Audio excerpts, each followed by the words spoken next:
Money would sometimes instruct the boys to disrobe and inspect each other's genitals. Sometimes they were made to simulate sex acts on each other.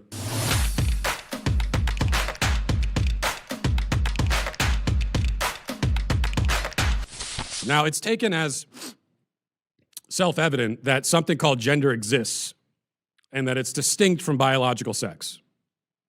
And that the former, perhaps even the latter, they tell us now, and we'll have more on that later, is an artificial social construct.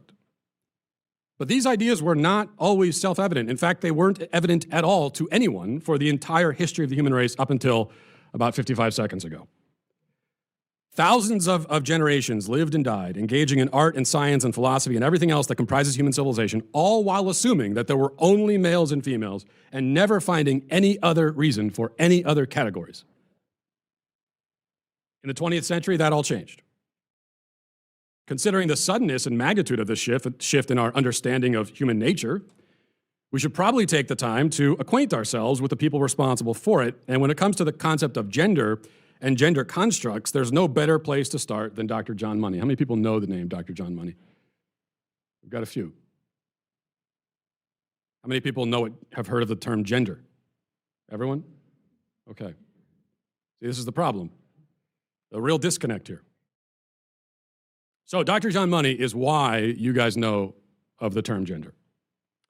A prominent psychologist and sexologist, Money was one of the early pioneers of the gender theories that are currently taught in grade schools and in universities like this one as gospel truth. He was among the first to take the word gender out of the realm of grammar and apply it to people. So he coined the terms gender role, gender identity, and sexual orientation. That was all him. He was a professor at York University, or rather a professor at York University, recently published a book labeling John Money the man who invented gender. So suffice it to say, he was an extremely influential man, and anyone who propagates left-wing gender theory today is parroting the ideas of John Money, whether they know it or not, and most, as we've seen, do not. Now that fact ought to trouble gender theory proponents because John Money was, among other things, a fraud, a quack, and a pedophile. In 1965, after a little boy named Bruce Reimer suffered a botched circumcision, Money convinced his parents to have him castrated and raised as a girl. Now, gender is just a construct, he told them, so it should be no problem turning him into a girl. They followed Money's advice, and they also brought Bruce and his twin brother, Brian. He had a twin brother, so this makes it a good case study. Two twin brothers. Gender's just a social construct. It's all environmental.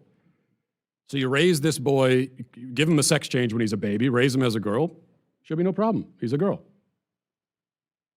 Well, they also brought the two boys in for regular therapy sessions with Money, and Money would sometimes instruct the boys to disrobe and inspect each other's genitals.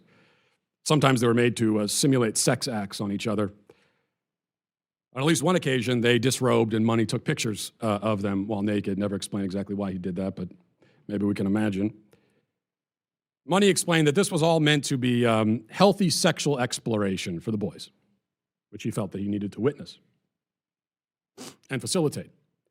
Ultimately, Money was convinced that his project had been a smashing success. It was not. The female identity never took hold for Bruce because he wasn't a female. Eventually, he was told the truth. He decided to transition back to being a boy when he was about 13 or 14 years old. But his life and his brother's life had been destroyed. And when they were both, I think, in their 30s, the twin brother, had overdosed intentionally on antidepressants, and then Bruce went to, a couple years later, to a grocery store parking lot with a sawed-off shotgun and shot himself in the head.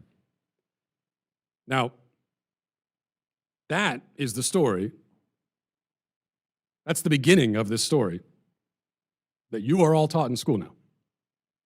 And he's the guy who invented it.